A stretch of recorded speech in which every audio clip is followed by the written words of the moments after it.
gentlemen, good evening. This is What a Week. My name is Tony Crossbody. Every Tuesday between 7:30 and 8:30, we discuss topics of the last 7 days, specifically topics that concern our people. We'll be joined by Mr. C in a very short while, where we'll be discussing some of the news of this week. So I'm going to take the opportunity to share, because it's Black History Month, and let's face it, every month should be Black History Month, but I'm going to share some information as a continuation of what we've been talking about for the last 2 or 3 weeks. If you've missed some of the Black History talks that we've had, you can go back into YouTube and medianet.tv, where you can see some of the subjects we were discussing. Last week, we discussed the idea that some of you, Black people, are not descendants of African slaves. Okay, and then the week before that, we discussed Henry VIII and his very strong connections to Hackney. So you can go back and sort of fill yourself in with those details. But today, I want to talk about the idea of propaganda, and it's how useful a tool it is for those who basically control the flow of information. You see, history is really told by the conquerors to the captives. And whatever we're told, particularly through the education system, is basically what we end up believing. The education system that teaches us is bolstered by the media, who make movies and documentaries about these historical characters that cement in our minds what we are to believe is true. The problem with this, of course, is that a lot of the propaganda is nothing but that, lies. We'll throw up a slide just to show what I'm talking about. If we can look at the first slide, what we will find here is that portrait paintings of historical characters have been faked for hundreds of years. Here is a museum in France which found out that nearly half its collection was fake. What is the purpose of faking paintings? It is to give you a history that you are supposed to believe. In our next slide, this idea of fake paintings continues. Nope. That is not the next slide, brother. The slide. There you go. 10 times famous works of art turned out to be fake. So famous works of art that are used to propagandize actually end up being very, very fake. Today, we have a modern counterpart of propaganda, which is the movies. A lot of us have seen movies such as Cleopatra, where we are told or indoctrinated with this idea that Cleopatra is supposed to be a white lady who ruled Egypt. And we have grown up believing that, many of us. And so we have to be aware of the fact that history is not what it seems. And let me give you an example. If we can just put up the next slide, please. Here is 4 different pictures of the same character, right? This is supposed to be Anne Boleyn, okay? For those of you who know your history, Anne Boleyn was the second wife of Henry VIII. And she was executed. But this is supposed to be her. So you've got 4 different artistic impressions of her. Let's put the picture back up, please. 4 different artistic impressions of her, but they're all different. So how can we actually know what the truth is about Anne Boleyn or how she looked? Well, interestingly, there are actually written records which actually describe Anne Boleyn and her features. Let me just read for you. In 1532, a Venetian ambassador who visited the court of Henry VIII. Picture back up, please, brother. Leave it up there, please. Thank you. Right, the picture that we're looking at now, which is supposedly Anne Boleyn, is described in this way, right? She says that she's not, a Venetian ambassador says she's not the handsomest woman in the world. She is of middling stature with a swarthy complexion. A swarthy complexion. Now, if we look at the next slide, what is the definition of swarthy? The etymology or the root meaning of the word swarthy is actually black. So here a Venetian ambassador is describing Anne Boleyn as someone with a black complexion. Let's go back to her picture again, please. Do those pictures actually look like someone who is swarthy, according to the 17th century description? No, clearly not. So what are these paintings here? Are they real paintings of a person, or are they part of fakes that were produced in order to give an impression of what Anne Boleyn looked like?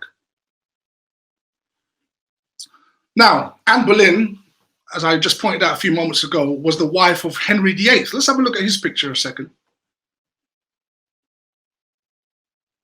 Now this is Henry VIII. The picture on the left is Henry VIII when he was a boy, and the one on the right is him as an adult. Now this looks very different than the Henry VIII that we're used to seeing, but nevertheless, these are illustrations of Henry VIII. Now Henry VIII, as I said, married Anne Boleyn, who is described as swarthy. And between the two of them, a child came into this world. Let's have a look at that picture, please. That's the next one along.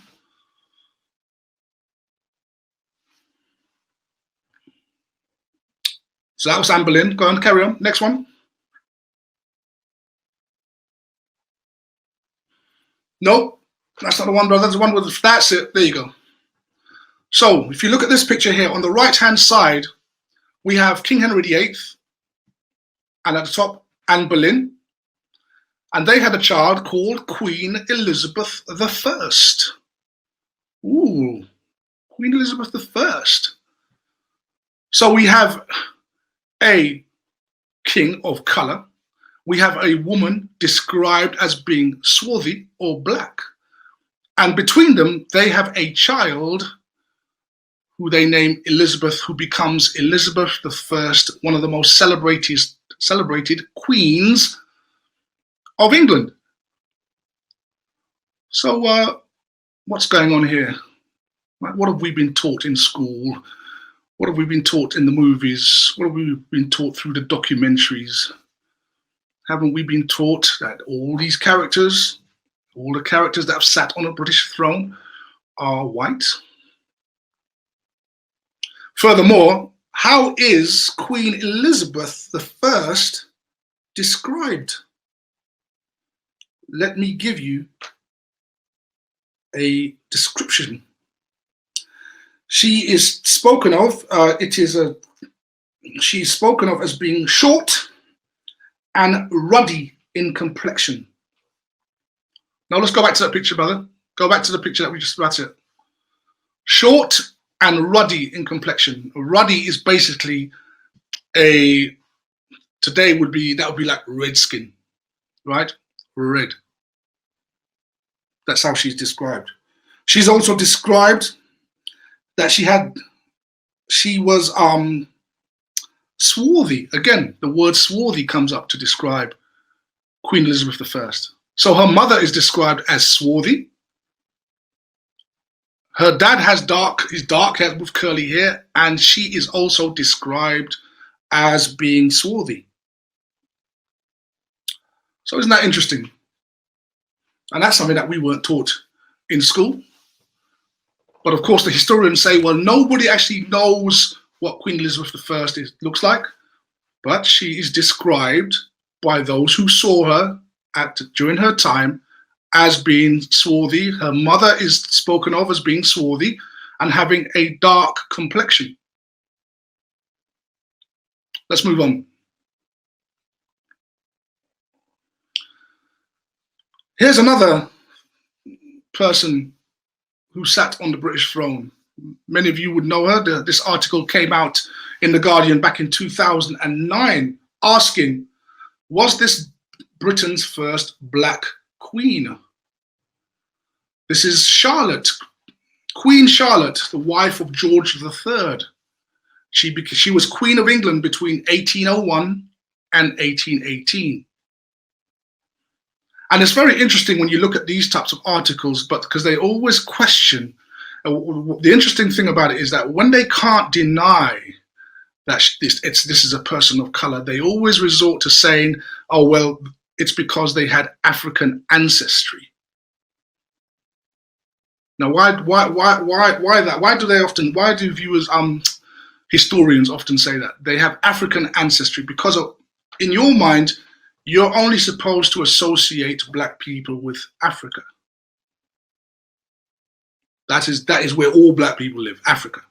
They're nowhere else. You see, everywhere else in the world is inhabited by whites. So when you see someone in Europe that's black, then what you find is they tell you that she has African descent. But her roots, interestingly, are from Germany. She has German roots. Next slide. And this lady here is actually the granddaughter. This is Queen Victoria. This is actually the granddaughter of Queen Charlotte. Let's go back to Charlotte, please. Let's go back. No, Charlotte, the Guardian article. The Guardian. There you go. Evening, Mr. C. Evening all. Yeah. So this is Queen Charlotte, married to George III, was the Queen of England. And her granddaughter is Queen Victoria. Next picture, please. Amazing stuff. Next slide. Now look at this picture of Queen Victoria. Does she look purely white to you? Sometimes it depends on, you could look at certain photographs and pictures, but she looked like she come from St. Elizabeth. More than Queen Elizabeth. Yeah. Right. Yeah. You see, black people can look at other black people and can see black in them, right?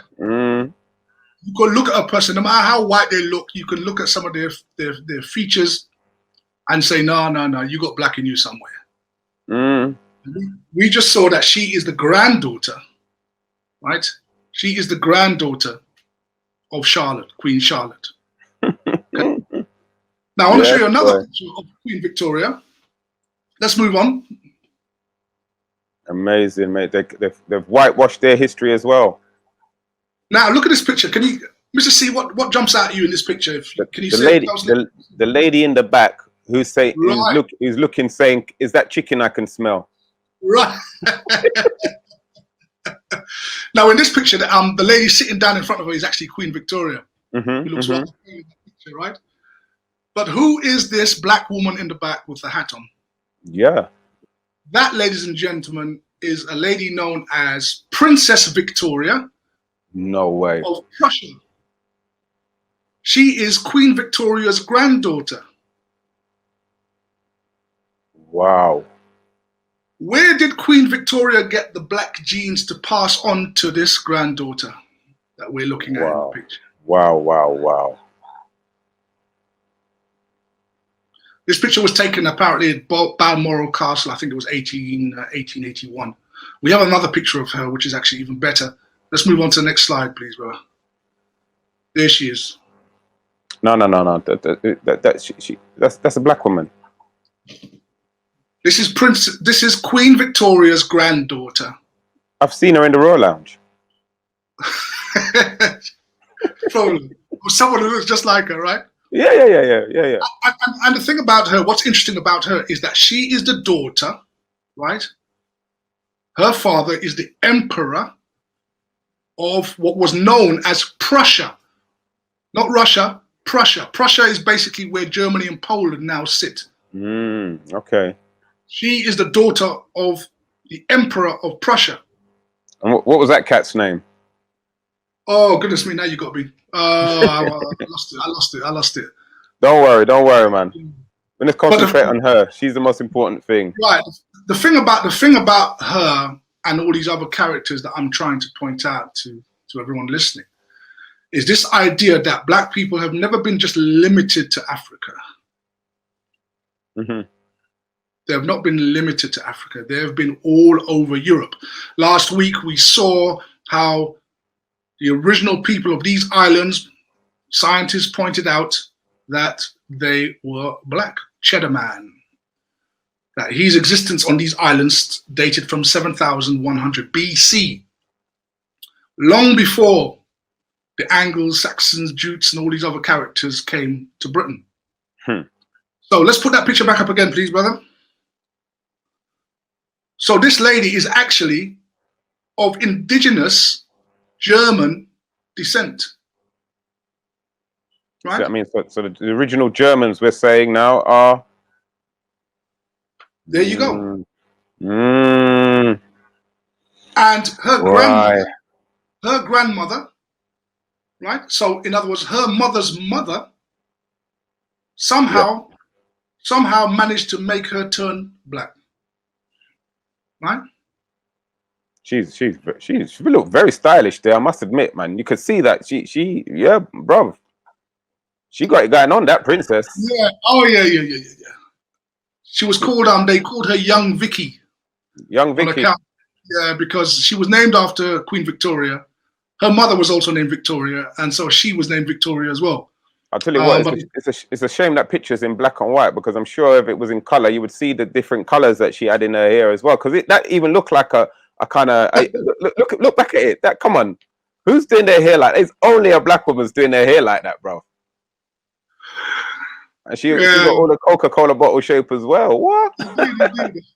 Unfortunately, her life it was quite a sad one, quite kind of tragically. So it was pretty sad. But she had a lot of family support, and it just begs the question. I mean, what's going on here? Why whenever we hear German, Spanish, Polish, we automatically default to a setting of white, that these are white people. Let's have a look at the next slide, please. I'm loving this journey, Tony. Right. So whose heirloom is this? Right. So this is a crest, okay, of a particular place in Germany called Coburg. Right? Okay. So what has Coburg, or what has Germany got to do with black people? If there were never any black people there. Good question. This crest goes back to the 1500s. Let's look at the next slide just to confirm where Coburg actually is. If you look at the actual map, you will see just north of Nuremberg and east of Frankfurt. It's a place called Coburg. And just west of Czechia, which is, is that Czechoslovakia now? Or is that what? Yeah. Right. So that is Coburg, and Coburg has a crest which has a black man on the front. And that crest goes back to about the 1500s. So again, maybe the whole way we're looking at history from a black perspective, we probably need to reassess it, because a lot of what we believe about Europe is really what we've been indoctrinated with. Wow. And man. The idea that somehow black people sitting on the thrones of Europe is something so far-fetched. Actually, it's not. Admittedly, there's not a great deal of information with regard to black kings and queens, but there's enough for you to be able to build a picture of understanding, and to understand that when you watch the TV, when you watch documentaries and film, it's nothing more than propaganda. Now, I'm not saying that every king and queen that sat on the British throne was black. No, absolutely not. Mm-hmm. But what I'm saying is that many were. Or But and some had a splash of both color in them. some are, yeah, exactly. A lot of them were mixed, right? Mm. Mm. But the point is, why is this being hidden? Why is this information being suppressed? Mm. What is the reason? What is the reason behind that? Because if black people kind of realized what contribution they really made to this society, I wonder how that would affect us. I wonder how it would affect our young people. Well, oh, definitely. I mean, look, if we knew that Queen Victoria was of color, I mean, come on, that again, it those kind of things, it kills racism straight away, doesn't it? Because you can't be British and proud if one of your greatest queens was of color. You have to, you know, you have to check yourself, check your behavior. Again, you know, some of the fascists in Germany, or the extreme fascists in that part of it, and again Poland as well. These kind of truths will definitely make those people have to check their behavior, because a lot of racism stems from the fact that this is our country, mate. Right. Go back to where you belong. Right. So yeah, it puts a whole completely different spin on it. Completely different spin on it, Tony. It's like someone stole your car and took the logbook and the MOT and gave it a spray job, and then you happen to see him driving on the high street, and you went to challenge him, and he tells you, "No, man, I'm my car. This, brother, I got the logbook." Yeah, you used to have a black car. This one's white, star. So it's yours. So you see, and now you've got to go through the hard work of going back to DVLA, right? Yeah. And trace the car through the VIN number and this and that. And this guy's telling you, no, it's not your car, mate. It's not, no. It looks like yours, but no, it's not yours. But the whole history. Yeah, go on. No, but I suppose in that scenario that you've just given, what would happen once you track the VIN number and everything else, that you get your car back. However, I mean, the facts that you're unveiling and unrevealing, I should say, revealing over the last 3 weeks since we've introduced this history part, this Black history part into the show, Tony, is that will we now get our countries back? Would we now get our lands back? Is the question. That's an excellent question. But I think the first place we start with is the having to undo a lot of the indoctrination that we suffer from, you know. And I think that we have to admit to ourselves that we are indoctrinated, because we have been indoctrinated and we haven't known any better. And you can't leave it to your conquerors to teach you, because that's not their job. Yeah. Your conqueror's job is to conquer you, right? To Very conquer good your body. point. Very good point. Conquer your mind, conquer your soul, your possession. And turn you, right, and turn you into one of them. Which they've done a very good job. Which you've done a very good job, right? They've done a very good job. They've done a very, very good job, right? So that's the problem we face. Is it's now moving from that indoctrinated position that we currently hold and have to admit to ourselves, because we've been bombarded with TV since we were children, and everything we've seen on TV has been white, right? And therefore, and also do our due diligence in trying to understand the part that our ancestors have played on these islands and the continent of Europe. And I think that I don't think people realize what that does to you once you actually come across this type of information, right? It does give you a sense of belonging. It gives you a sense of accomplishment. You weren't just swinging in trees and, you know, and then civilized, and then this is the best thing that ever happened to you. No. So Tony, let me ask a question. So when you unreveal this kind of stuff to our children in schools, what's their general response to this? How do they respond to this? What are some of the things they have said to you? Initially, it's a bit of disbelief because, of course, they're sort of learning this stuff at the same time that I'm there teaching it, right? So, So is that from the children or from the actual teachers in the school as well? Because no, I'm not. no, It must be a shock for them. no. I mean, to be honest, the teachers don't really sanction what I teach, right? Right. Okay. And I mean, and unfortunately, you've got black teachers in school that tell me that no, this is not true, this is not right. Yeah, Black teachers. yeah. So, so you've got a hurdle right there. You see, you've got a hurdle right there. The indoctrination is deep because remember, teachers have gone to teachers' college and they've learned how to teach history in the way that they've been taught, right? Yeah. And so that's how they get the jobs. But So when they come to school, go on. yeah, no, when they come to the school, they teach that European curriculum, right? So the response from the young people is so the response from young people is like, yeah, it's wow. It's like wow. I didn't know that, right? I thought we all came from Africa. Wow, I didn't know that there were actual Europeans or black people actually sat on the British throne. And in quite a few cases, I would say, the behaviour, especially with the boys, has changed a lot.